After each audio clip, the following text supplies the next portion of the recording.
Здравствуйте, уважаемые друзья! С вами я, Юрий Тютченко, кандидат ветеринарных наук, и в этом видеоподкасте я вам расскажу об угрозах, которые могут возникнуть при транспортировке животных по железной дороге, и о том, как минимизировать эти риски, чтобы не потерять свое животное. Я сейчас не имею в виду те случаи, когда хозяин сам перевозит свое животное, хотя и в этом случае могут возникнуть определенные неприятности. Но в таких случаях их на порядок меньше, чем в случаях, если для перевозки в другой город животные отдают проводникам вагонов. А такие случаи очень распространены у нас, как и проблемы, которые потом возникают. И то, что я вам сейчас расскажу, мне особенно близко, так как это не теория, а коснулось и меня лично. Я дальше вам расскажу, что это был за случай. Так вот, бизнес по торговле животными сейчас активно процветает. В первую очередь этому способствуют и интернет, и современные коммуникационные технологии. Если раньше, чтобы купить или продать животное, надо было искать или размещать объявления в газете или на различных досках объявлений, то сейчас все намного проще. Есть несколько популярных интернет-ресурсов по торговле животными, которые практически уже все знают и которыми при необходимости и пользуются. Теперь животных можно выбрать не только по описанию, но и можно посмотреть кучу фото, по телефону можно сколько угодно порасспрашивать, а по скайпу посмотреть на животное, какое оно в реальной жизни. Насколько оно подвижное, как кушает, как играется, насколько ласковое даже. Одним словом, сейчас можно выяснить о животном все перед тем, как его покупать. Одно в этой ситуации плохо. Телепортацию пока еще не придумали. И животное надо как-то доставлять из точки А в точку Б.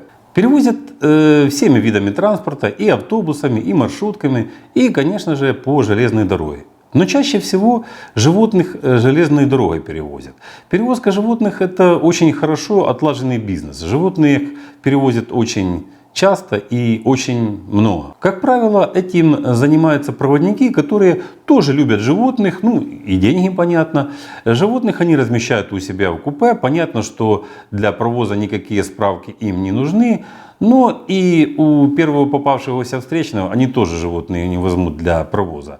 Работают они с хорошо знакомыми и проверенными заводчиками. Как правило, никаких эксцессов не возникает. Все животные в физической целостности и сохранности доставляются адресатам. И очень хорошо, что такая услуга есть.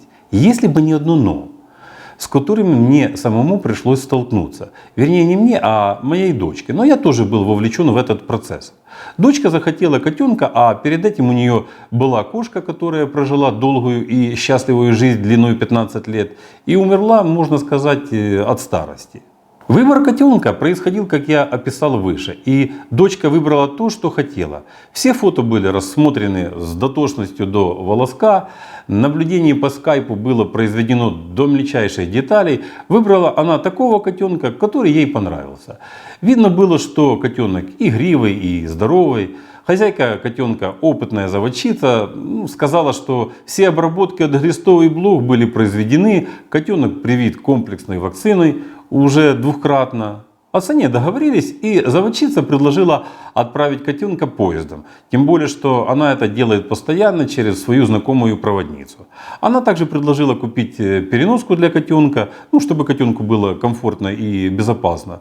В общем, ударили по рукам, и на следующий день дочка встречала уже свое пушистое сокровище на железнодорожном вокзале в купе вагона.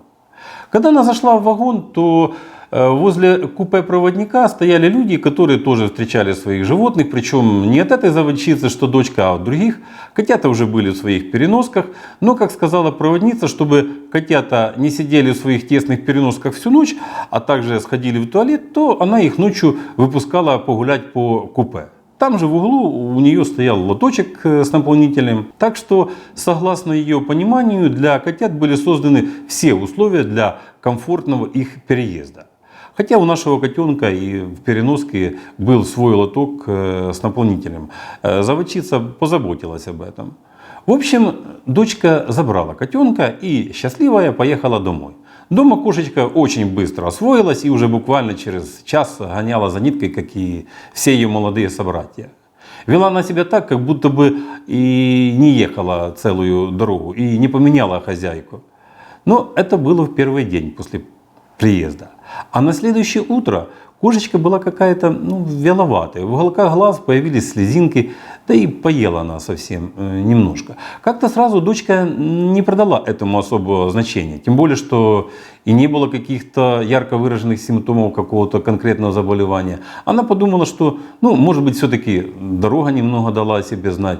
Знаете, может, немножко где-то просквозила котенка в дороге. Да плюс еще какой-то стресс был и от дороги, и от смены хозяйки.